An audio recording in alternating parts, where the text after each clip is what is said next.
When I play Fast Play Home Run Riches from the Maryland Lottery, I have a chance to win a progressive jackpot that starts at $40,000 and grows from there. So yeah, I'm ready to play ball! Make the right call this season and play Fast Play Home Run Riches from the Maryland Lottery.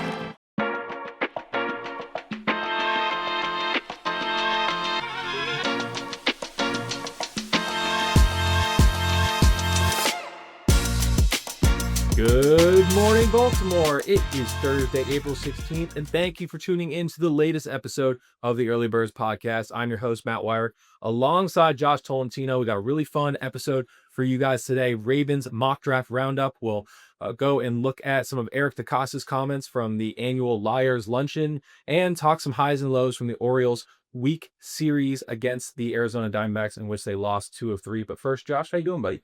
I'm doing great, man. A lot of baseball this past homestand. The Orioles up and down, sitting right there around 500. But, man, it is NFL draft time, and certainly about to be a busy week for everyone that loves the NFL and loves the Ravens. And certainly they are looking for, what would we call it, just to maximize all of their opportunities as you know, they've got the number 14th pick in next week's draft. I think this has been widely discussed, but we all know what they did with that pick last time. They got their franchise cornerstone in Kyle Hamilton, so they're going to be searching for that type of talent and player. Eric DeCosta, man, he's a football nut, and that's certainly why he's in that position. He tries to be revealing and also be secretive at the same time. He says, we've got about 200 prospects on our big board, on Baltimore's big board. And then he goes out and just gives us the exact number, 197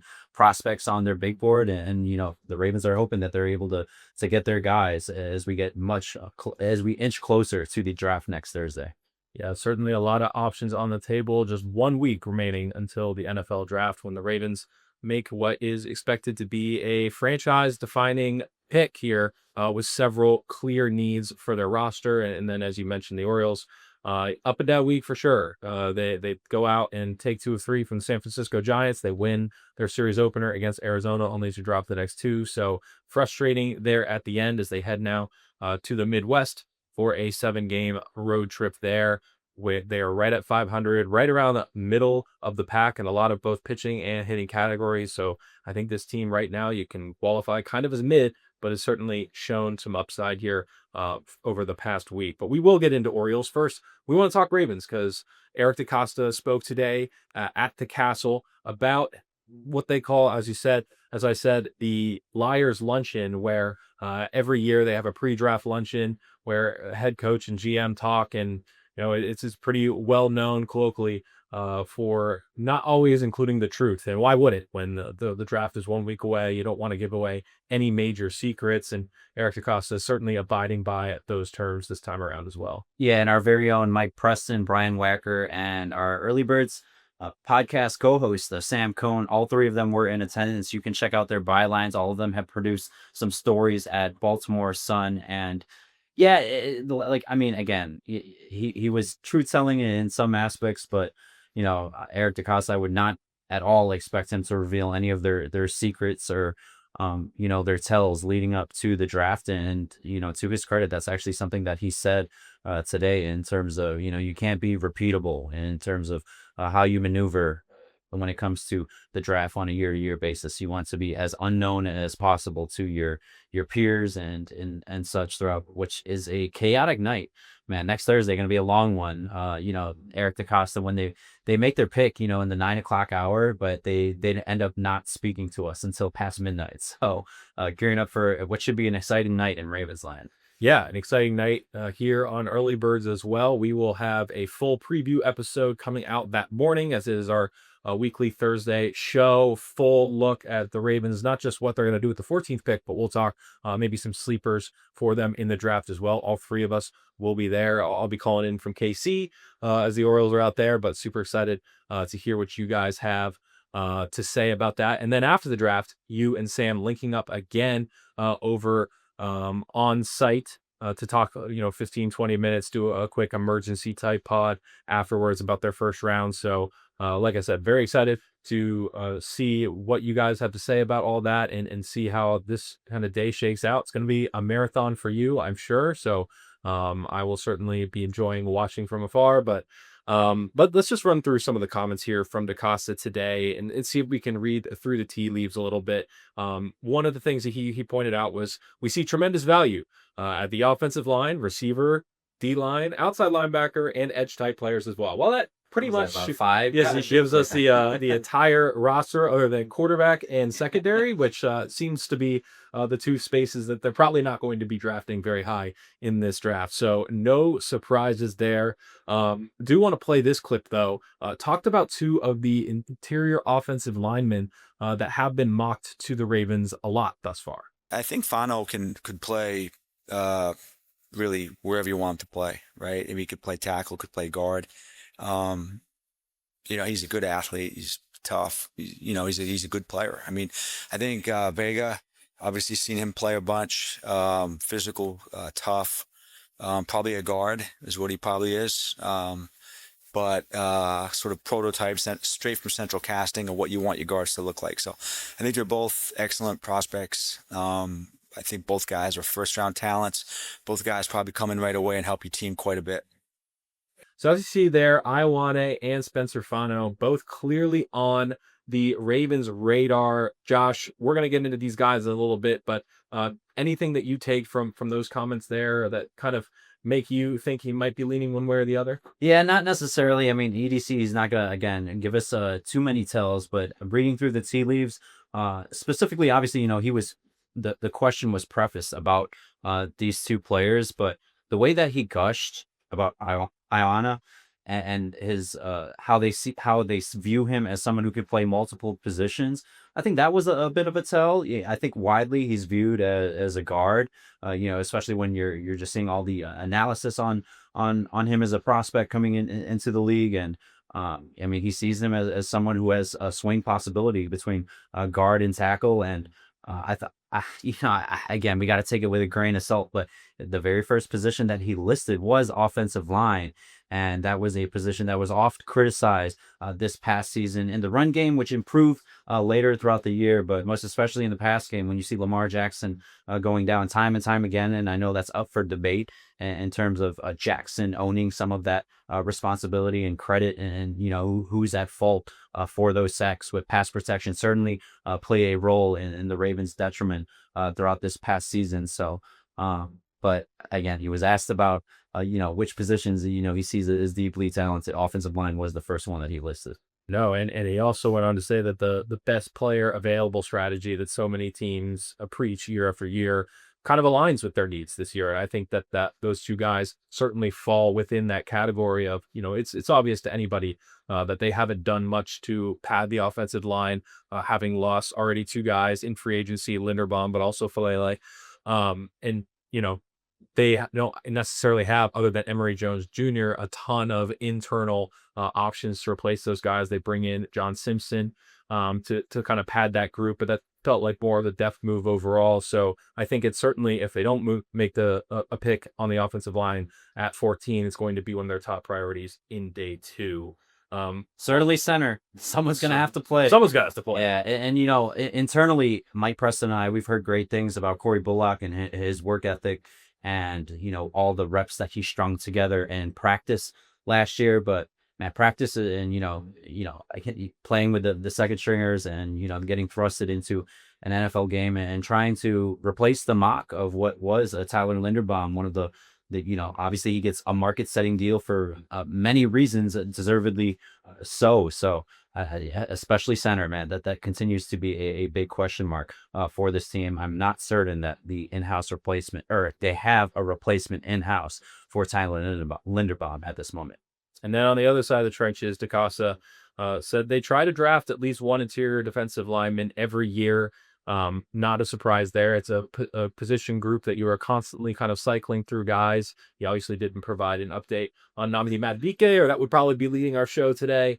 Once again, they're playing coy on it. Other than we know that he's working out, posting videos, things like that. We gotta ask. It's like playing a game. It's like every off-season availability that they've had. It's like, pick the reporter, pick the outlet. It's going to be asked. What's the latest on Nandi? It feels like we've been doing the same thing with Craig Albanez and Jackson Holiday. It's like every couple of days, it's like, where am I? I'm going to put out a prediction right now. I think that Nnamdi Madubuike is going to put out his own future, because I feel like he's in a way enjoying this. I mean, he gets to repost how crazy he looks, working out, and I mean, crazy in the best way possible, man. I mean, he looks jacked as ever, ready to contribute on the football field. But getting back to the football terms, I mean, ultimately he needs to be cleared by the medical staff and that neck. He can look it's no joke. He can look as great as ever, but if he's not cleared, but I do think when there is a decision, and it looks like, I mean, we're going to speculate, it looks like it's trending in the way that he will return. I think we're going to hear from Nnamdi Madubuike himself. The cryptic tweet, earlier in the winter, the off-season workouts. I think he wants. We need more cryptic tweets in baseball. I'm always saying, like, Blaze Alexander tweeted an LFG after a game the other day. I was like, dude, you got to tweet. Get some of the guys in here. That one blew up too, because obviously that was his first game. We got Genevieve Albanez, after James McCann's wife was tweeting, like, classy move for him getting a standing ovation from Orioles fans. Like, come on, man. There's a lot of people out there on Twitter. I don't know. We'll I don't know. Maybe that can be a clubhouse debate the next time we're in there, when you're in Kansas City. I'll see how I'll float that around the guys. We'll see. So let's go ahead and jump in to our mock draft rundown here, and we're going to bring back the Chirp Meter, which you, Josh, have not had the chance to do yet. That was me and Sam last time talking about Orioles extension candidates, how much we were chirping for the Orioles to sign them long term. Oddly enough, Shane Boz was not on our list of guys, so maybe we whiffed a little bit on that one, but it's just such a new guy to the organization, we weren't really thinking about it. Now we're going to bring it back here and talk about some of the guys that the Ravens have been mocked to. We pulled up 6 mock drafts here. We're going to run through some of the names that have been floated to the Ravens here and how much we are chirping for the Ravens to draft them at number 14, with 10 being they absolutely must draft them no matter what, and 0 meaning stay the hell away from them. Don't touch them whatsoever. So first guy on here, and I think only one of these drafts has him, and that is Spencer Fano, coming as the third offensive line out on Mel Kiper's mock draft on ESPN.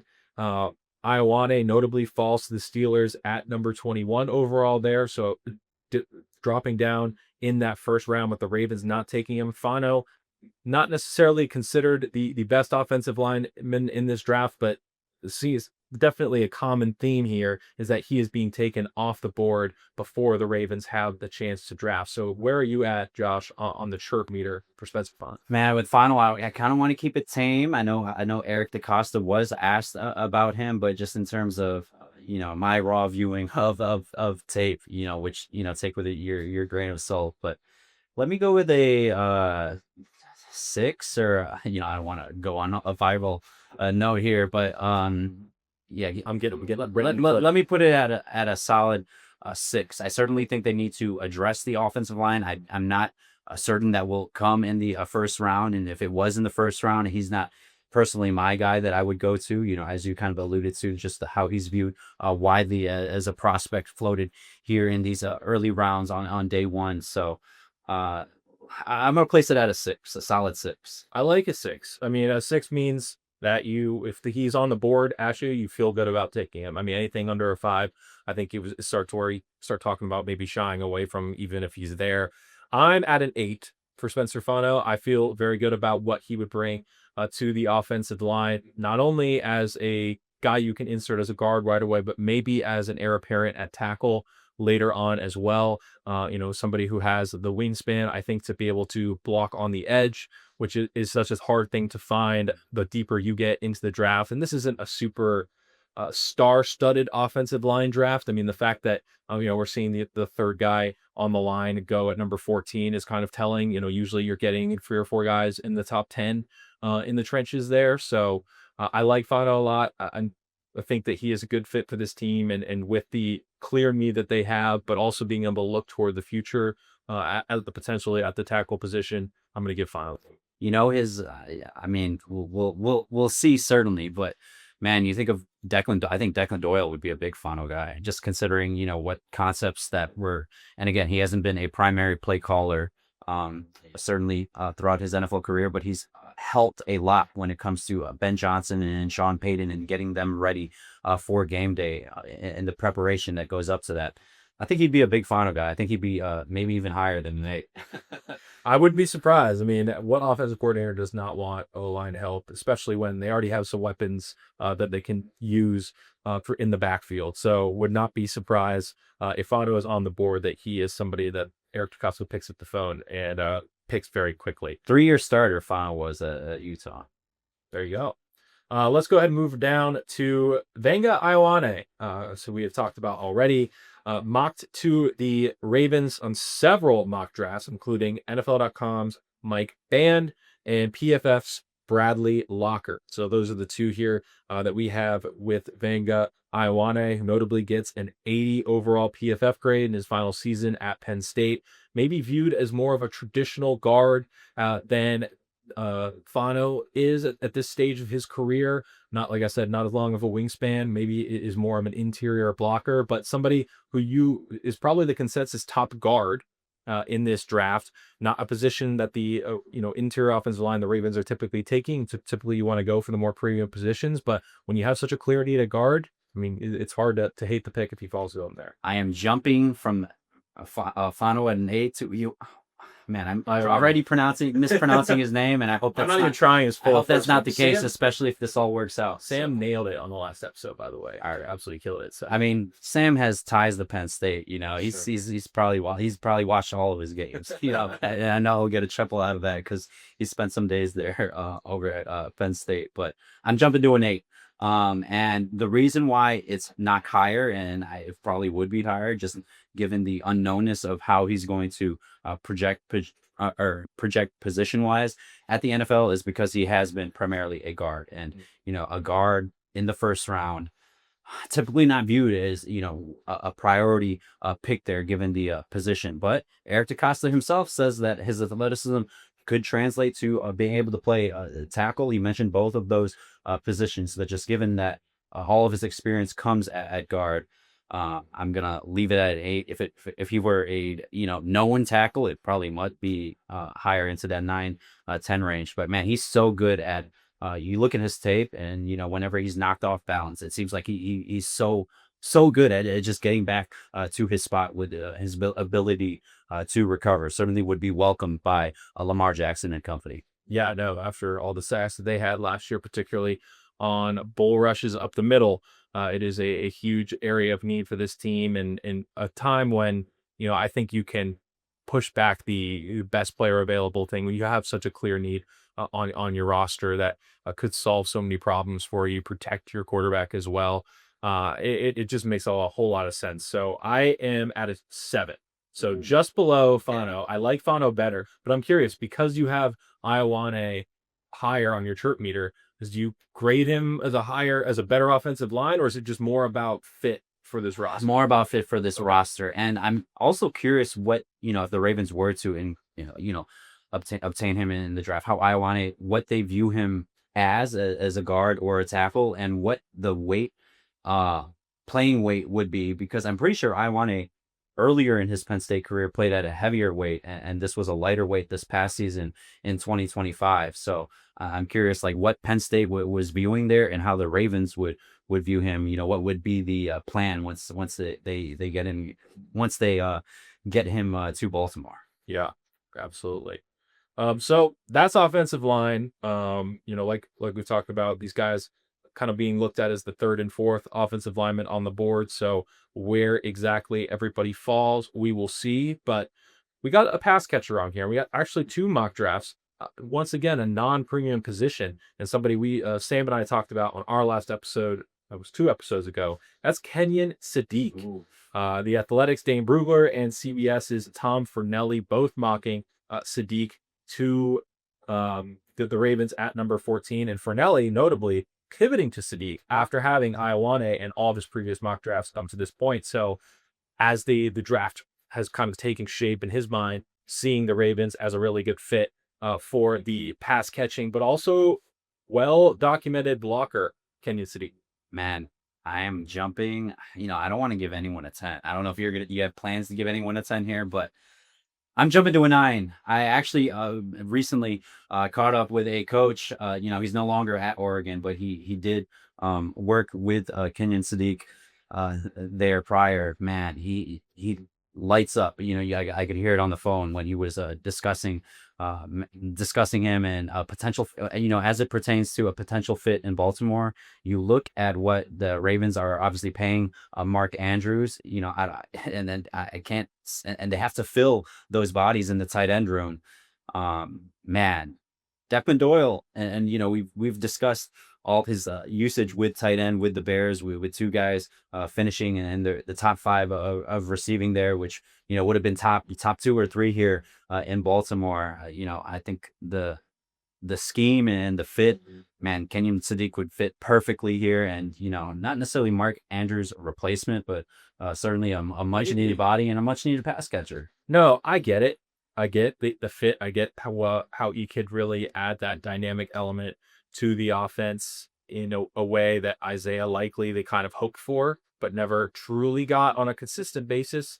But I'm at a 5, and I'll tell you why I'm at a 5. I like Kenyon. I think he's a good fit for this offense. It is what I've been pining for as far as a pass catcher, but I'm think they need more of a big body wide receiver. And when you look at the needs that they have on this offensive line, you can get a serviceable number 2 pass catching tight end in free agency. I think Jonnu Smith or David Njoku would be fine fits at a reasonable cost for the Ravens, and something that they can address in the draft later on and try to develop somebody while you have a David Njoku or Jonnu Smith in the building, guys for that young tight end, so them to learn from, both from them and obviously Mark Andrews, and develop somebody to eventually become the heir apparent for Mark Andrews. You have time. Andrews is signed to an extension. You don't necessarily have to force a tight end in the first round. And just given the other needs that this team has right now, I just don't know that it's the smartest use of resources. But if these offensive linemen are off the board and you see him as the best pass catching option available,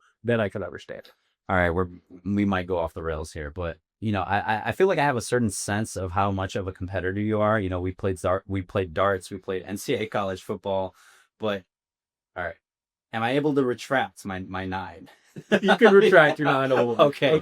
I didn't know if it was like, when you're playing board games and you make the move and you haven't lifted your hand off, if you were going to hold me. I get it. But why? What? So I convince you? No, because I agree, man. And this is a conversation with, I've had with Mike Preston almost every game. And I feel like his headline column involved this, but it's like, where's the beef? So, I feel like individually I'm in love with the prospect that sent Sadiq. And I'm just fumbling the name now just because I'm so excited and trying to retract. But hey, when you think about everything that you just stated and the fit for this roster, I think I want to peel back a little bit. So where are you? What is your number now? Man, I probably have to go even behind Ione. So let's go with a 7. 7. Okay. So you're still in. Yes. Yeah. You're still in at the right. If the right guys fall in the draft, I think it can make sense. I just think that I'm not going to put them above either of those 2 offensive linemen when it's so clearly a need, and both of those guys really check a lot of boxes for those specific needs. I think 7 is more of a smooth fit for Sadiq. Yeah, no doubt. And the last player that among these mock drafts the Ravens have been linked to, and that is Todd McShay, who has Ruben Bain Jr. out of Miami going to the Ravens at number 14. Certainly a complicated pick there with the news coming out that in 2024 he was involved in a fatal car crash. NFL teams have been aware of this, so it's not something that's new to anybody on the internal side, but certainly on the public side, it's coming to light now. And, where he exactly can go, the Ravens have not been afraid to draft players with character concerns before. We saw that with Mike Green last year out of Marshall. So obviously it's not something they'll necessarily shy away from just at a face value sort of thing. But Ruben Bain Jr. also has questions about his wingspan as a defensive end. Certainly is something that you need to have. It can be considered a liability, and that has been maybe the biggest knock on him. So where are you at on Ruben Bain Jr.? Man, I can already imagine Brian Wagger, our Ravens reporter, laughing at that, or having a good chuckle at that remark, because man, he's like one of the biggest Miami fans, probably in this building at the Baltimore. I know we actually had a couple in that office too, because there were some bets made in the national championship game. I won't name names, but Okay. a few Indiana hats were unfortunately worn for a few guys in the All right. office. So Brian's got some peers in the Miami cheering department, but man, if he were to slide, I think I'm staying above that 7 range. I don't think that he's gonna slide that far. I'd be really surprised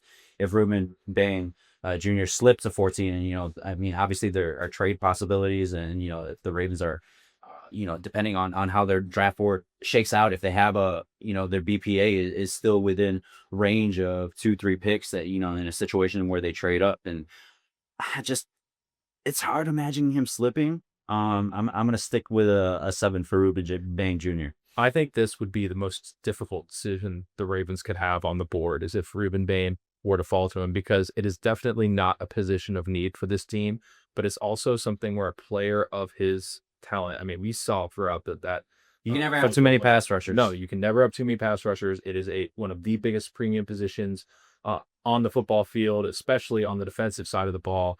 And as much as you want Trey Hendrickson to be your star edge rusher for the next few years, he has injury concerns. He is he's on the wrong side of 30. So having some insurance on the other side of the ball, while also potentially getting yourself one of the best edge rushing units in the National Football League between the two of them, with Mike Green also rotating in there, I have to say it certainly gives me some pause as terms of the football fit of moving away from my draft board and wanting to draft him. That being said, I am still putting him at a 6 on the chirp meter. I'm not. We're slightly similar. Yeah, it's like we're right there. I'm not putting him over the 2 offensive linemen still. I don't think that they are. It is necessarily someone who I want to grab if one of my top 2 offensive linemen are still on the board. Now, if he's still available, maybe that means a lot of offensive linemen have gone, and that could maybe pave the way for me to be more interested. But at face value, for me, I have some concerns, about the character thing. I mean, I don't have as much information as these NFL teams have, so it's impossible for me to say where exactly I would stand on that if I were in the position of having to take the player. But from a pure football sense in roster construction, he is somebody who would certainly give me pause about my best player available versus positional fit balance. I wouldn't be. I mean, if he were to slip, which would be a surprise to me, I would not be surprised if he was there and the Ravens took him. Yeah. I'll go ahead and say that now, because I mean, we're coming off a year in which the Ravens notoriously struggled to affect the quarterback, especially in key games late in the season. You think about, if they're able to steal one, literally any of those Steelers games, they couldn't even get close to Aaron Rodgers. Ruben Bain Jr., a prospect that plays up in the strength department. I mean, he could. I mean, I know he's known as an edge guy, but I mean, he could handle his own, certainly in the inside. And, last year we saw the Ravens, an attempt to salvage the season, acquire a player like Draymond Jones with inside-outside versatility. And, man, Mike Green, and you think about Trey Hendrickson and, all that dominance he's expected to bring as a closer. Man, wouldn't help. I mean, it certainly would help if they had some fresh legs, a rotation of Mike Green. I mean, it was already one of their biggest weaknesses last year, and all of a sudden it could be one of your biggest strengths. I mean, that's a tantalizing.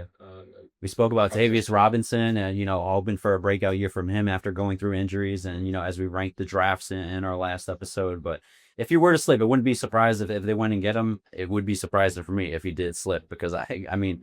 The character concerns, again, we aren't privy to the information as to all those details and how teams view that. But I think the fact that the short arms thing, I think that is thrown out the door, at least in my book. Yeah, and I've seen him mocked often to the Chiefs at 9, so that deals like maybe the start of the run where we might see him go. Honestly, if he slips far enough, a team might trade up and then try and get him too. So. Would not be surprised if that were the case. Now, like I said, that runs us through all of the mock drafts here, but I thought it was surprising. And I get that maybe it's not at the top of the Ravens' needs right now, but there were no wide receivers mocked to the Ravens in any mock drafts that I was able to find. I talked on a couple of episodes ago about my interest in Jordan Tyson. If I'm chirping for him, I probably put it at a 7 as well. Like, I really like Jordan Tyson. I agree. I couched it because we were doing hot take. We were doing a bold prediction, the kind of thing. And I said I wanted offensive line. That's definitely my clear want for this draft in the first round. But if they don't go offensive line and they have Ruben Bain Jr., Kenyon Sadiq, and Jordan Tyson, I'm going Jordan Tyson. Oh, so there's my spicy take there. But are there any of these wide receivers that you are chirping for right now? Or are you at a 0? I'm not necessarily at a 0, but I mean, if we had a mock chirp for Jordan Tyson, I'd put it at probably a 5 or a 4.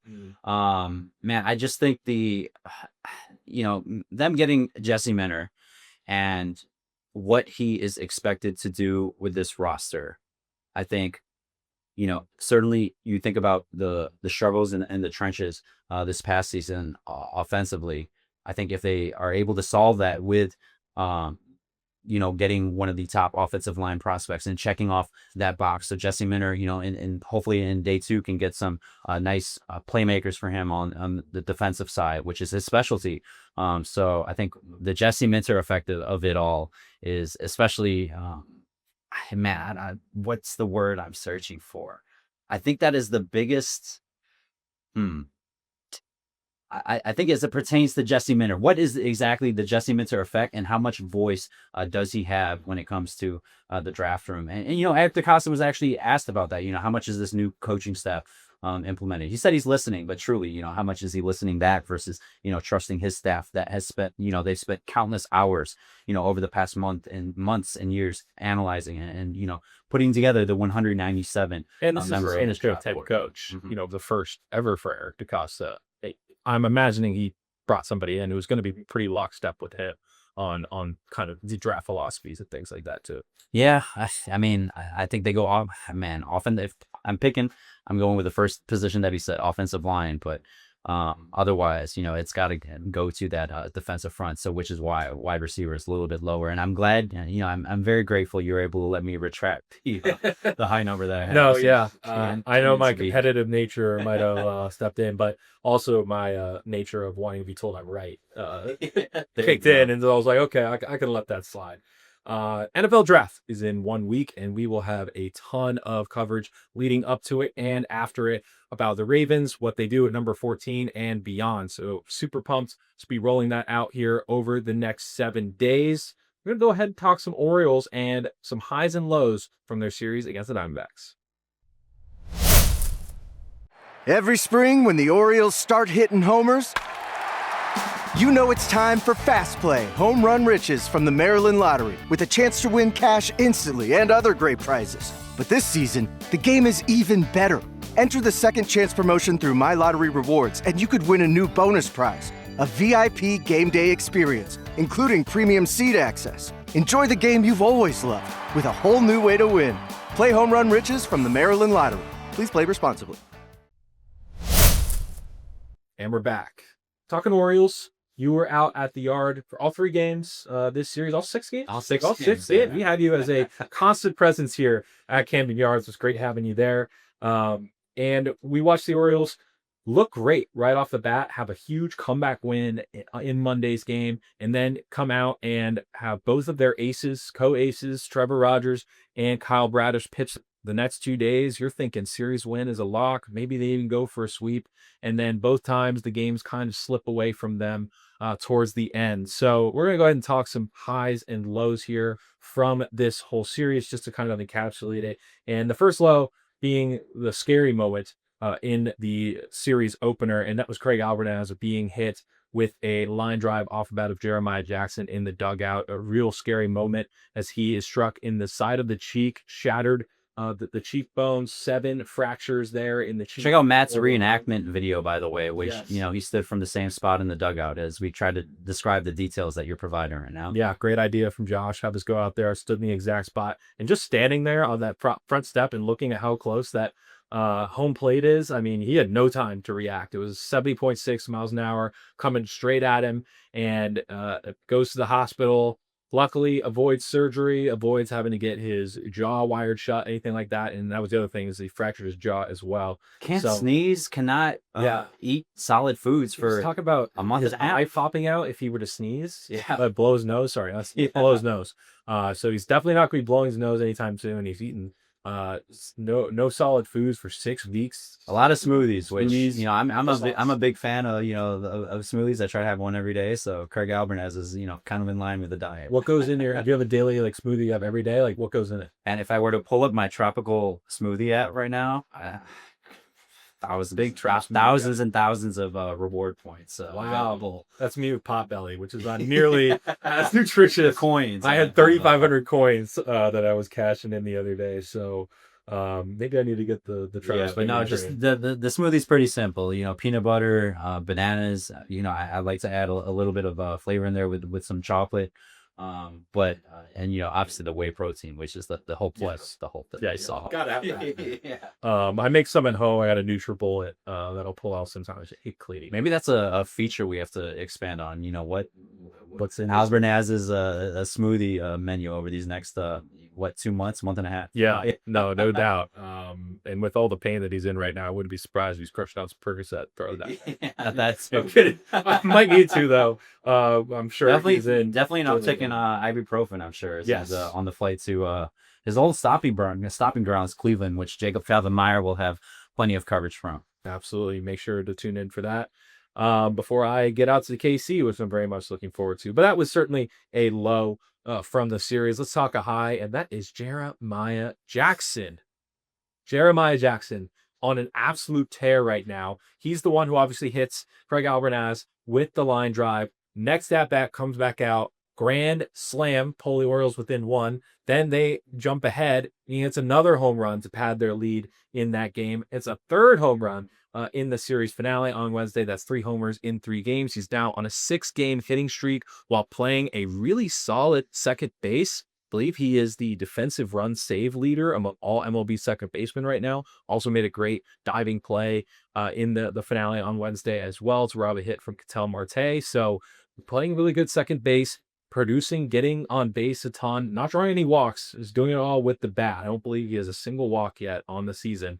But Jeremiah Jackson, with Jackson Holiday sidelined right now, have to feel pretty good about what he's been able to do. And a guy who really is forcing his way into the everyday lineup, where even when they get Jackson Holiday back, we might still need to see Jeremiah Jackson on a regular basis to continue to hit like this. Certainly agree with you there. And I could not have imagined the rush of emotions that Jeremiah Jackson was experiencing after Craig Albertaz, his manager, is struck with that foul ball. And actually in the next inning, there was a mound visit, and obviously Jackson's in the background of that conversation, but he's still there in the image, and his face was just pure blank, and other guys are obviously having conversations about what's being discussed on that visit. And, the look of, I don't even know how to describe it. It was just a blank face of Jeremiah Jackson. He described that 45 minutes as a blur. He just didn't really know how to react. And it wasn't until the next inning, I believe, when he was able to check in on Albie, get the good news, and man, go on a tear that he has been since there. Didn't go well for him in his last at bat in the series finale. As the Orioles were trying to rally from behind after Tyler Wells gives up a few runs in the 10th inning on Wednesday, and the days are just blurring. But man, Jeremiah Jackson certainly on a run. We'll see if it continues in Cleveland. But Jacob, our colleague, put out a tweet earlier during the game, and basically saying, at what point is he considered as part of this core? So. I don't. Are we chirping for Jeremiah Jackson to sign an extension right now? For an extension. Oh. No, we're not there yet. We're not there yet. We're not cementing him as part of the core yet. But Jackson, man, I will say back in August though, I like one of my frequent questions to you was like, who is this Jeremiah Jackson guy? So I know, dude. I got to know him pretty quickly early on. Did a feature about him and his grandpa back home in Alabama, who is actually his first hitting coach. Yep, that was a great read. Another great read, your story on Blaze Alexander and Jeremiah Jackson's relationship.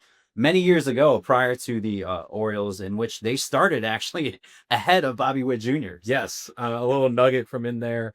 They were on the same showcase team, and up the middle was starting. I forget who was at short, who was at second base, but they were Blaze Alexander and Jeremiah Jackson, and a 1 year younger Bobby Witt Jr. sitting on the bench for the start of that game. So had some fun jokes with the two of those guys about that. But it's been really impressive what we've seen from Jackson, and I think that they're gonna ride this out as long as he continues to rake.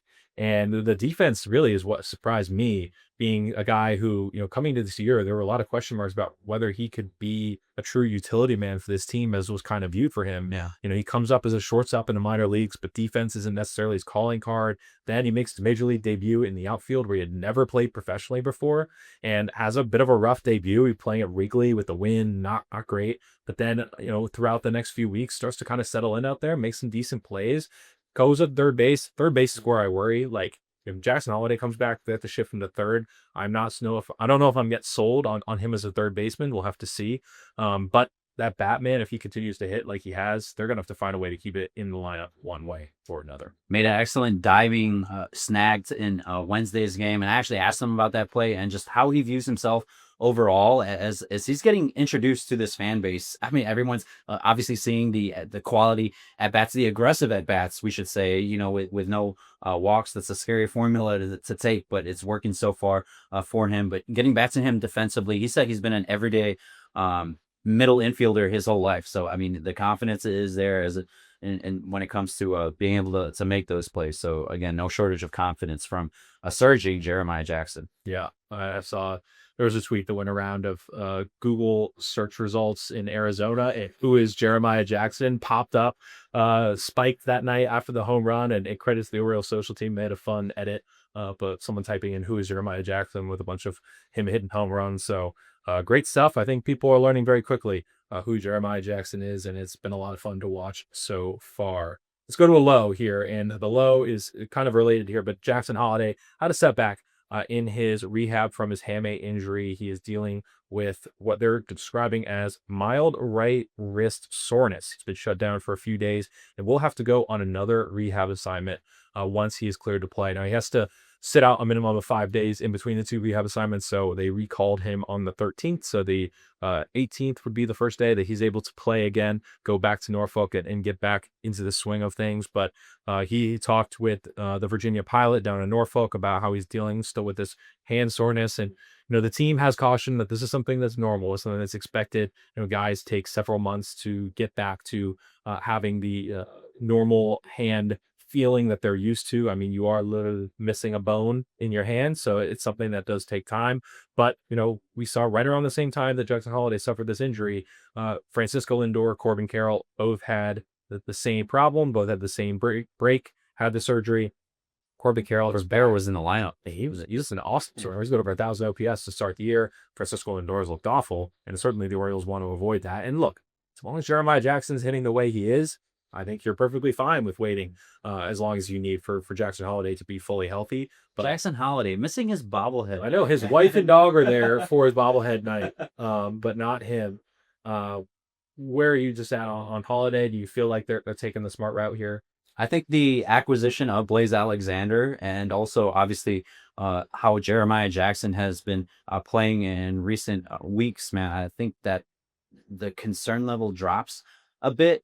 And I think overall, man, you just look at his age. He's so young. I mean, he's got, many years ahead of him, so many highlights ahead of him. I don't think there's any need to rush him back in a way that could be detrimental to the team if it ends up being setbacks or causing further injury to the hand, or more so like what they want to avoid is him looking like the likes of a Lindor, who is just completely struggling to start the season.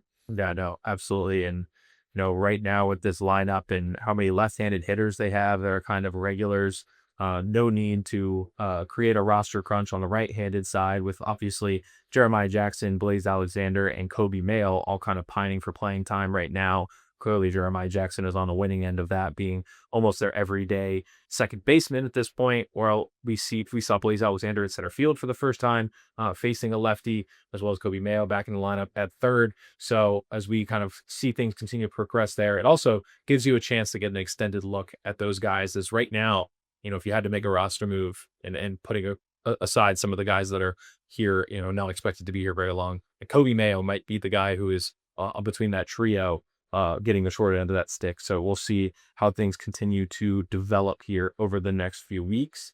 A high, though, from this series, other than Tyler Wells in the final inning of the series here, the bullpen is emerging as quite the force for this team. So far in their ranks, and this is as of recording, the Orioles have a 3.62 bullpen ERA that ranks 11th in baseball. Their whip 5th at 1.15, and batting average against is at 206. They've also up there in strikeouts as well. This is a group that's gotten some length from a few guys, but also at the back end, we've talked about Rico Garcia, we've talked about Anthony Nunez. Ryan Helsley has had some adventurous saves so far, but to his credit, he's been able to get the outs when he needs to. No blunk saves yet on the year. How impressive have you been with this bullpen? Man, the biggest apparent question entering the season, Michael has had to figure it out all along that, this group of relatively unproven group, man, they just continue to go out and eat those or fill those innings with, a lot of zeros. We've been seeing a lot of zeros, and I know obviously Tyler Wells, as of late, I believe his past two, or it was two of his last 3 outings. The outing where he gave up 3 hits, was that his most recent one? Or yeah, that's the most recent. Yeah, so his last 2 outings just have not been entirely what he expects from himself. And the biggest takeaway that I had in his post-game availability on Wednesday is that he asked for this role. Mm-hmm. And, a lot of us were kind of looking at each other in the press box, game 1, opening day. And, basically in the first apparent high leverage spot of the season, Craig Albernaz goes to Tyler Wells. Well, turns out Tyler Wells approached the coaching staff and asked for this role. So he's disappointed that he's not meeting the results that he expects. But, man, other than that, man, they have been pretty lights out. And, man, I know I'm all aboard the Rico Garcia hype train, but Anthony Nunez, man, he's certainly setting himself up to be a quality setup man behind Ryan Helsley. If you haven't already, pull up Anthony Nunez's StatCast page. It is a lot of red. I mean, we're talking 96th percentile in almost every stat on there. So really impressive stuff we've seen from him. And this is a group that has been without Andrew Kittredge, who was supposed to be the top setup man in front of Ryan Helsley. It's been without Keegan Aiken, who Aiken is starting a rehab assignment. I believe Wednesday was the day or Thursday. I mean, as of the time you all are listening to this, he'll start a rehab assignment. And Dietrich Enns has been on the IL here for about a week now. So they are missing 3 of their top guys, all of whom are expected to be back in the near future. Andrew Kittredge is on paternity leave right now. Yeah. His most recent outing before going on paternity leave, which twins, man, it's 4 boys. That's a lot. Best of luck to testosterone to Andrew's wife Toby as she takes on that task of the ball player husband and 4 kids. But to just get back to this point, Andrew Kittredge was signed to be the setup man. Goes through that injury, and then in his most recent outing though did look quite good. Yeah. So I think that once he comes back, gets a couple more outings under his belt, we'll see. Where does Rico and Anthony fit? I mean, I don't think they hand it to him though. I think they kind of ease Andrew Kittredge back. It's probably. I mean, these guys have earned the roles they're in, and I think, not to say that Andrew Kittredge needs to prove anything, but like money talks, they got to throw him out there. No, they'll throw him out there, but I think it's also one of those things where the first couple outings, let's get his feet wet, let's get him comfortable. Don't have to put him in necessarily the most high leverage spots right away, and then as these things have all kind of happened naturally as guys filling their roles. And we've seen Grant Wolfram, who didn't actually look great on Wednesday, but has been very good against left-handed hitters so far, as well as Junior. He was the only left-hander in the pen on Wednesday. Yeah, they played actually a pitcher down, which is pretty wild for them to do. But they had an extra catcher, which we thought might mean that Samuel Messiah would pinch hit in Wednesday's game, but ultimately he did not. And maybe the opportunity didn't arise. I don't know. But, Colton Cowser and Leody Taveras both came off the bench before he did, which Yeah, I think it started 4 straight games a catcher, including a day game after a night game. Dude's probably gassed. I totally get it. And maybe that's why they just had the third catcher, was to completely give him a day off and not have to worry about him at all. But Desire doing everything he can though to be as ready as possible. We actually have the same Therabody compression boots. He brings the case and he goes in the lounge, which is tucked away behind, what we can't see what's going on back there, but I can already picture what he's doing. That man, he's such a big guy. I think they need to update his weight on the on the bio page. Oh, they have. He's listed as 250 now, which he was 180. So I don't know what's going on with Samuel Basayo's. I mean, like, I believe it, but because I'm 6'4", and he's got me by a little bit of weight here. But we're the same height, and I don't know if 250 is the right number. 180 definitely wasn't the right number. I think it's somewhere in between. He's definitely doing everything he can to stay on his feet, because he's got those compression, and he's been doing it before and after games as part of his recovery process. But sorry, I cut you off there before you got to. I was just going to talk. We got to Cano. Cano. He's got some swagger. Yeah. Man. If I was you're a relief getting the full Yennier Cano experience this year, because you came last year. You started to hear the sun last year when Cano was in the middle of the last year. He wasn't being used in this role like he has been in years past. And Yennier Cano's on, man. He's unhittable. It's just a lot of weak contact, broken bats. I think he's back on that trajectory. He soaks it up. That moment when he's able to get the big out, he might lead the league in one-out appearances or be close to it, and he's gonna strike that pose and make it whole there, man. Listen, when you get these other guys back, and Yennier Cano is a guy who can come in and save an inning if one of your high leverage guys doesn't have it that night, and for to have a weapon like that in the bullpen. Actually, I peel back the curtain a little bit. We have a annual dinner with Craig Alpernaz during spring training, or the manager. It was Brent Hyde, obviously, before. And at that dinner, we went around the table around the beat and with Alfie and gave. Was this on your birthday? This was not on my birthday. Okay. It wasn't my birthday one year, my first year with Brandon Hyde. Great way to spend my birthday that year. But we went around the table and said who was our pick for, breakout player of the year, or player who's maybe going to exceed expectations the most. And mine was Yennier Cano. So I've been on that train. I've been documented on that train. Hop on the Rico Garcia train. Dude, I've been on that train too. If there was any segment that we had to go long on, it was the bullpen, because they deserve the shine. That's right. That's right. Let's go last thing here before we wrap up. One more low. I went with 3 lows and 2 highs because this was a series that they did end up losing.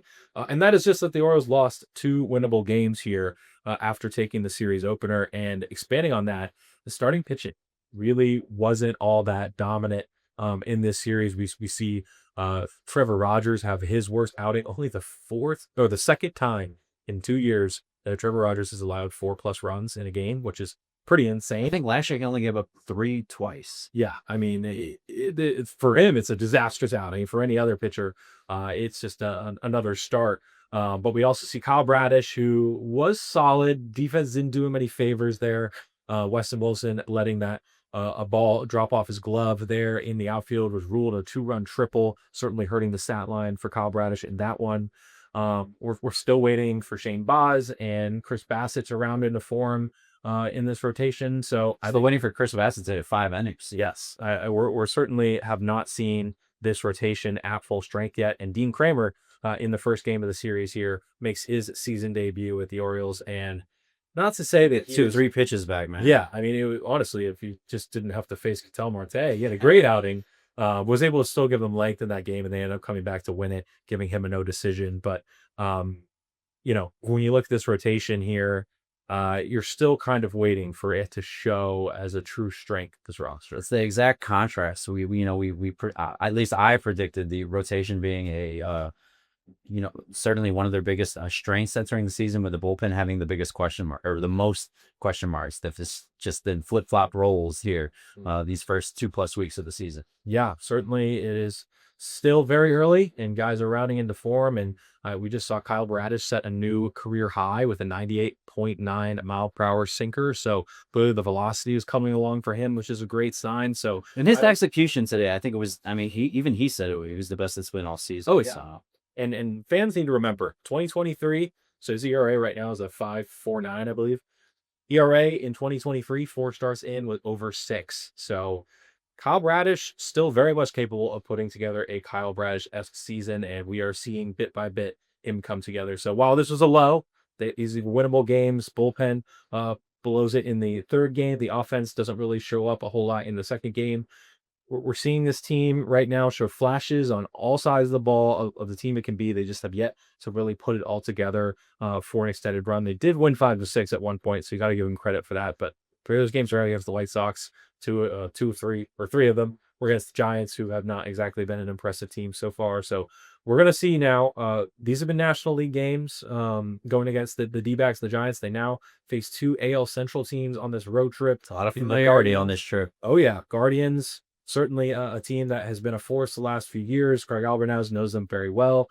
4-game series there, and then 3 games against the Royals. Who knows Matt Quatraro very well. Mm-hmm. And the players know the Royals well from knocking them out of the playoffs in the wild card game back in 2024. So will be an interesting measuring stick trip for the Orioles here to see exactly where they stand up against some other American League playoff hopefuls. We're going to go ahead and wrap there.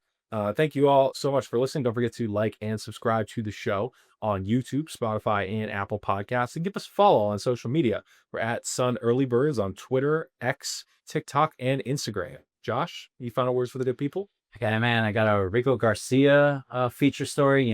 Spoke to several of his family members, capitalizing on the high that he has experienced. He has thrown the reliever no-hitter to start the season. That is right. 9 appearances, 9 innings. No hits. Go ahead and check that out on Baltimore Sun. Shout out again to our Maryland Lottery, man. I'm gonna get myself a lottery ticket on it. As we approach our 20th episode. We appreciate our sponsors more than you know. I'm Matt Weyrich. He's Josh Tolentino. Thank you all so much for listening, and have a good one.